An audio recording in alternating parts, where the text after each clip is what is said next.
महाराष्ट्र शासनाने जाहीर केलेल्या महाराणी अहिल्यादेवी होळकर कर्जमाफी योजना 2026 अंतर्गत पात्र शेतकऱ्यांना गावनिहाय याद्या तातडीने जाहीर कराव्यात अशी मागणी करत जिल्हा परिषद सदस्य पदमसिंग पाटील यांनी पाचोरा येथील प्रांत अधिकारी तहसीलदार यांना निवेदन दिले।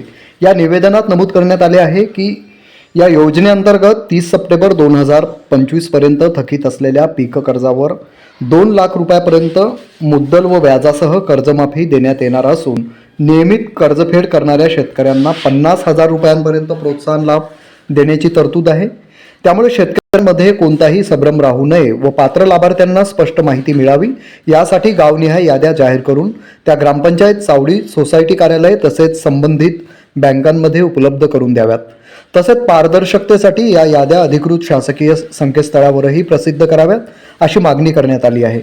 यावेळी महाराष्ट्र शासन व युती शासन तसेच कार्यसम्राट आमदार किशोरप्पा पाटील यांचे आभारही व्यक्त करण्यात आले। निवेदन देताना पदमसिंग पाटील, जिल्हा परिषद सदस्य कुरंगी बांबरूड गट, शिवसेना तालुका प्रमुख विनोद भाऊ तावडे, विजय पोपट पाटील, हेमराज ठानसिंग पाटील, संतोष शिवाजी पाटील, राजू नारायण चौधरी, रोहित कैलास पाटील उपस्थित होते।